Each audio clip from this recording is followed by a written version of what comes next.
Assalamualaikum warahmatullahi wabarakatuh. Gimana nih kabarnya? Baiklah ya. Selamat siang teman-teman. Di sini kita akan bersama-sama mengenai fisika kuantum. Bersama saya Anissa Navalina dengan NIM 1930 2244001 dari Pendidikan Fisika A 2019 Universitas Negeri Yogyakarta. Nah, di sini kita mau bahas apa aja sih gitu ya. Sebelumnya teman-teman udah pernah mendengar kata-kata fisika kuantum belum? Kalau misalnya udah pernah, bisa dong diceritain dulu tentang dikit aja fisika kuantum tuh apa sih gitu. Tapi kalau belum pernah, kita santai aja, kita bakal bahas bareng-bareng di pertemuan ini. Jadi yang pertama, kita akan membahas mengenai apa itu fisika kuantum, kemudian pentingnya belajar fisika kuantum, kemudian keistimewaan fisika kuantum, apa yang dipelajari dalam fisika kuantum, kemudian teknologi apa aja yang diciptakan setelah adanya fisika kuantum, dan yang terakhir ada fenomena fisika kuantum, gitu. Oke ya, kita next aja. Nah, sebelum belajar mengenai fisika kuantum, sebaiknya kita tahu dulu nih tentang sejarah dari fisika kuantum tersebut. Semua hal pasti ada sejarahnya lah ya. Ada latar belakangnya kenapa hal itu bisa terjadi. Nah, sejarah dari fisika kuantum ini sebenarnya pada akhir abad ke-19 itu ditemukan beberapa fenomena yang tidak bisa dijelaskan melalui fisika klasik. Jadi hal ini tuh menuntut pengembangan konsep fisika yang lebih mendasar lagi atau lebih mengerucut lagi yang disebut dengan fisika modern atau fisika kuantum. Jadi fisika kuantum ini dulunya ditandai dengan pemikiran baru oleh para ilmuwan fisika yang lebih luas dari pemikiran di zaman fisika klasik.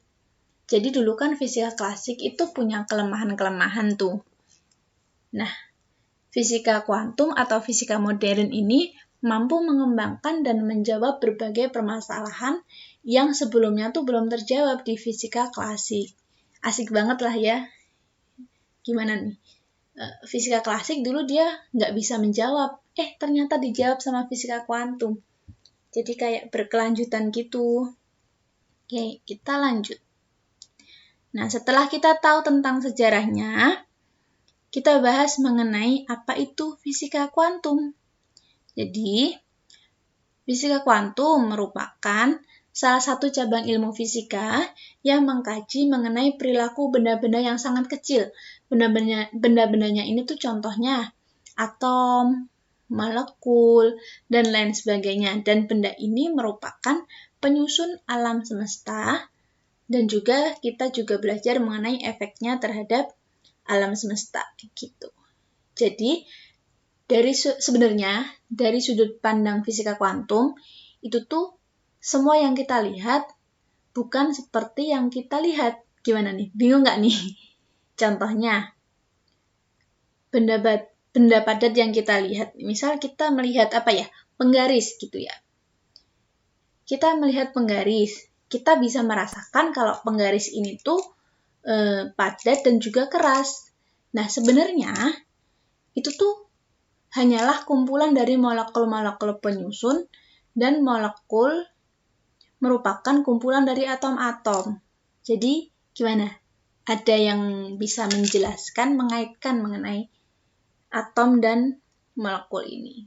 Gini, jadi atom-atom ini dikatakan sebagai benda penyusun terkecil yang terdiri dari partikel subatom. Nah, partikel subatom ini dia nggak punya kepadatan sama sekali gitu. Jadi pada hakikatnya partikel subatom itu merupakan kumpulan atau gelombang-gelombang informasi dan energi dan konsentrasi energi. Jadi bisa dikatakan kalau 99,9% penyusun atom itu tuh ruang kosong. Gitu. Jadi dari penjelasan ini dapat dikatakan bahwa seluruh dunia dan benda fisik, termasuk diri kita sendiri, itu tuh terdiri dari kehampaan. Jadi yang membedakan antara satu benda dengan benda yang lainnya, yaitu di sini ada perbedaan frekuensi getaran energinya. Gitu. Bingung ya? Nanti bakalan dijelasin lebih lanjut di perkuliahan kalau kalian mau ambil tentang fisika. Asik kan fisika? Asik banget. Gitu. Oke, kemudian kita masuk ke yang kedua, yaitu keistimewaan fisika kuantum. Apa aja sih yang istimewa dari fisika kuantum ini? Fisika kuantum ini tuh hanya mengamati gejala fisika dalam tingkat subatomik dan berhubungan dengan bisa berperilaku sebagai gelombang, tapi di saat yang bersamaan pula, gelombang cahaya ini bisa berperilaku sebagai partikel, gitu.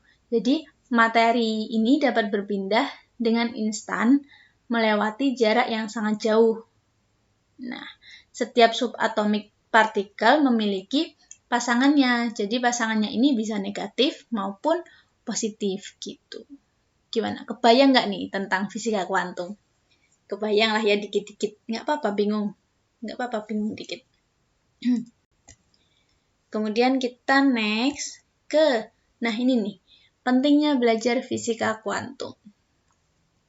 Ya kali kita udah bingung-bingung, ternyata nggak penting gitu ya. Nggak mungkin sih. Apapun yang kita pelajari itu tuh sebenarnya hal yang penting. Jadi pentingnya belajar fisika kuantum yang pertama, dengan kita belajar fisika kuantum, kita dapat mengikuti perubahan di dunia. Nah, perubahan di dunia ini tuh sangat erat kaitannya dengan fisika kuantum ya. Karena apa? Karena yang kita contohin tadi nih, penggaris. Kita sebenarnya nggak sadar kan kalau penggaris ini tuh tersusun dari, apa tadi ayo? Penggaris tersusun dari molekul penyusun dan molekul ini tuh kumpulan dari atom-atom gitu.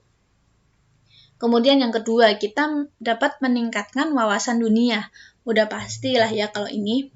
Yang ketiga, dapat memecahkan sebagian besar rahasia alam semesta. Wih, rahasia nggak tuh? Asik banget. Mesti kayak wah banget fisika kuantum tuh gitu. Dan yang terakhir, fisika kuantum sangat dekat dengan kita. Sebenarnya fisika sendiri tuh udah deket banget sama kita sih, tapi kalau fisika kuantum itu tuh lebih dekat lagi dengan kita.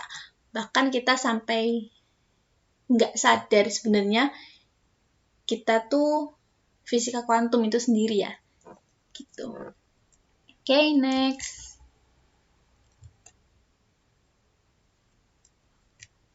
Apa aja yang dipelajari dalam fisika kuantum khususnya di SMA? Jadi yang pertama materinya yaitu mengenai hukum Stefan Boltzmann, kemudian ada hukum pergeseran Wien, dan yang terakhir teori kuantum Planck. Tapi santai aja, karena tadi kita udah berpusing-pusing, saya nggak akan menjelaskan mengenai 3 hukum dan teori ini, karena itu akan dijelaskan oleh guru kalian masing-masing di sekolah nanti. Gitu. Nggak apa-apa ya, nggak usah pusing dulu, nggak usah bingung dulu, nggak usah ngerasa fisika sulit dulu. Tapi sebenarnya emang sulit, tapi nggak apa-apa kok. Bisa-bisa. Oke ya, kita lanjut. Teknologi setelah adanya fisika kuantum. Apa aja nih kira-kira? Cing-cing. Nah, dari gambar-gambarnya udah bisa kelihatan lah, yaitu logo-logo apa aja. Jadi yang pertama teknologinya itu tuh handphone. Kemudian ada kamera digital. Kemudian ada gambar apa nih? Proyektor. Dan yang terakhir ada komputer kuantum. Gitu. Jadi ilmu fisika kuantum ini tidak terlalu dipakai di Indonesia sebenarnya. Karena ya Indonesia belum terlalu maju teknologinya jika dibanding dengan negara lain gitu. Nah, salah satu contohnya ini tuh komputer kuantum. Jadi di komputer ini tuh memakai prinsip fisika kuantum pada perhitungan prosesornya dan reaktor fusi untuk menciptakan bintang kecil buatan sebagai sumber energi. Wih, asik banget nggak tuh kita menciptakan bintang kecil buatan. Bintangnya ini tuh sebagai sumber energi. Wih, asik banget sih pasti. Oke, kita lanjut. Nah, fenomena fisika kuantum. Di sini ada 3 fenomena. Yang pertama apa nih, ayo? Efek fotolistrik. Nah, untuk lebih jelasnya nanti kalian bisa cari-cari sendiri, cari referensi atau tanya kepada guru atau nanti malah mungkin dijelaskan sama gurunya ketika pelajaran kali ya. Kemudian ada apa lagi ya? Efek Compton. Dan yang terakhir ada radiasi benda hitam. Gitu. Gimana? Bingung nggak nih? Udah selesai nih materinya. Nah. Gimana? Bingung nggak tentang fisika kuantum? Atau udah ada gambarannya lah ya dikit-dikit. Nggak apa-apa dikit-dikit. Karena sedikit-sedikit lama-lama jadi bukit. Gitu. Jangan berhenti sebelum kamu bangga. Oke? Sekian dari saya, banyak kurangnya saya mohon maaf. Wassalamualaikum warahmatullahi wabarakatuh.